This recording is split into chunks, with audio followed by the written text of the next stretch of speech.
by me. What is it? Tryptophan, or L-tryptophan, is one of the 20 amino acids that is required for protein biosynthesis. It is an essential amino acid, which means that it must be consumed because the body cannot naturally produce it. It is found in turkey, chicken, meat, cheese, eggs, fish, soybeans, seeds, and nuts. More general info.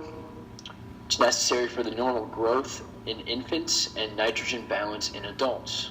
It is a precursor of indole alkaloids in plants and a precursor of serotonin. It is also a precursor of vitamin B niacin, although it's rather inefficient in mammals. More info. Studies have also shown tryptophan to be a precursor of NAD+ in eukaryotes. For example, the disease pellagra, which is caused by a deficiency in NAD+ or niacin, can be completely cured by the addition of tryptophan or niacin to the patient's diet. It is the least abundant amino acid, but also one of the most essential to the body. We'll find out why later. Turkey is thought to make people sleepy because it is very high in tryptophan. However, this is not entirely factual. The facts. It is, in fact, just the 5th highest type of food on the list of foods loaded with tryptophan. Some of the foods with the highest tryptophan content are number 1, pumpkin and squash seeds, 2, roasted soybeans, 3, reduced fat mozzarella cheese. Interestingly enough, lamb, beef, and pork have a higher content than turkey and chicken, tuna, shellfish, lentils, and beans, as well as eggs. Like I said, what surprises people is that this list includes lamb, beef, and pork as being higher than tryptophan. Yet, drowsiness after eating is almost always associated with eating turkey instead of the other items on the list. What's actually going on here? The idea that tryptophan makes you sleepy is not entirely incorrect, but is still a gross oversimplification of what is actually going on biochemically. The body uses tryptophan to derive serotonin. We're going to go over that pathway later on. This is a neurotransmitter that is associated with sleep and melatonin levels. That's why tryptophan is so important for the body. Not only for the production of melatonin through serotonin, but serotonin is a hormone that does multiple things, including affecting mood. It's incredibly important, especially to fight depression. Therefore, tryptophan helps boost serotonin levels, which helps one to have healthy melatonin levels, which in conjunction with darkness or a decrease in energy levels after eating can make a person feel tired. As you can see, it's just not quite a direct correlation. The impact of carbohydrates. What can actually boost the impact of tryptophan on serotonin levels is the ingestion of a heavy meal in carbohydrates, a meal that's heavy in carbohydrates. Carbohydrates cause the body to release insulin, which removes all the amino acids from the blood except for tryptophan. This makes it easier for tryptophan to enter the brain through the bloodstream. This steadily or rapidly boosts serotonin production, and in doing so ensures that the body has a healthy supply of melatonin, which in turn can make a person sleepy, like we talked about if it's the correct time for a sleep cycle. Now, what's the correlation with turkey? I think the answer here is pretty simple. Thanksgiving.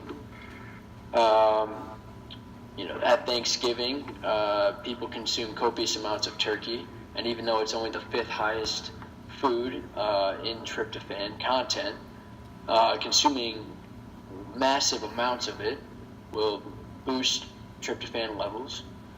But like we already talked about, the carbohydrate effect removes the other amino acids from the blood, and we all know that. Obviously, Thanksgiving, people consume massive loads of carbohydrates with mashed potatoes and stuffing. And so the influx of carbohydrates leaves only tryptophan in the blood, which makes it easier for tryptophan to get into the brain and make serotonin, which in turn makes melatonin. organisms produce it. Most plants and bacteria can synthesize tryptophan. However, tryptophan is one of the 8 amino acids that cannot be produced by animals. Therefore, humans and animals have to get it from their diet, like we mentioned earlier. Enzymes and mechanisms. We will be looking at the role of tryptophan as a precursor for serotonin. There are 2 enzymes that are in play in order to complete the synthesis of serotonin from tryptophan. Enzyme 1 is tryptophan hydroxylase. Enzyme 2 is aromatic amino acid decarboxylase. Enzyme 1. This enzyme converts tryptophan to 5-hydroxytryptophan with the help of a 5,6,7,8 tetrahydrobiopterin cofactor and an O2 molecule. There's also an iron in the active site of the enzyme that binds the cofactor to the active site. The chemistry that's going on here is basically an OH is added to the 5-carbon benzene ring on the tryptophan, and we'll see that later drawn out for us. Also, the tetrahydrobiopterin gains a hydroxide and then becomes hydrolyzed and reduced to become pterin-4A carbinolamine. That's less important, but it's just worth mentioning. The second enzyme is aromatic amino acid decarboxylase. This is also used in dopamine synthesis and also decarboxylates all of the aromatic amino acids. This is a pyridoxal dependent enzyme, thus it employs PLP cofactor, whose main role is to stabilize carbanions. The action of this enzyme chemically, in our case, is basically just to remove a CO2 from the 5-hydroxytryptophan to form the product serotonin. So it's really simple chemistry, although it's hard to exactly figure out what's going on with the mechanism. Mechanism issues. There are several outstanding mechanistic questions regarding the catalytic mechanism of tryptophan hydroxylase. These include the identity of the hydroxylating intermediate, the mechanism of oxygen addition to the aromatic ring of the amino acid, and the identity of the rate-limiting step in catabolism. Although most experts believe that the rate-limiting step involves the first enzyme, not the second. The issues continued. Several possibilities have been suggested for the hydroxylating intermediate in this family of enzymes. And remember, we're trying to add an OH to the 5-carbon on the benzene ring of the tryptophan.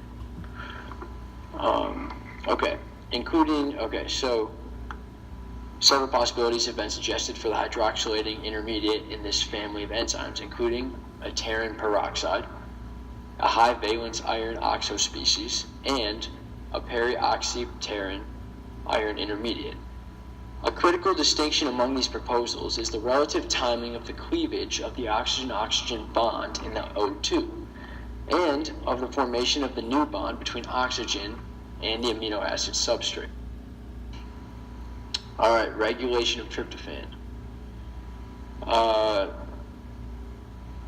I just want to mention that we're also going to go into the mechanism drawn out in a minute. Let's just get through the regulation.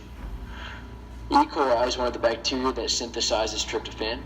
E. coli contains the TRP operon, which is a group of genes that encode biosynthetic enzymes for the amino acid tryptophan. The TRP operon is expressed when tryptophan levels are low, it's turned on, and repressed, turned off, when they are high. The default setting of the operon is to make tryptophan. Thus, in order to stop the operon from making tryptophan, the TRP repressor must bind. When the repressor is bound to tryptophan, it blocks the expression of the operon. How does this work? When excess tryptophan is present that is not being used by the body, it binds to the repressor molecules and changes their shape to activate them. When the repressors are activated, they bind to a stretch of DNA on the operon called the operator. When the repressor is bound to the operator, it keeps the operon from being transcribed by RNA polymerase. So basically, just stops RNA polymerase from binding to the operon and starting the transcription process. Thus, tryptophan will not be made.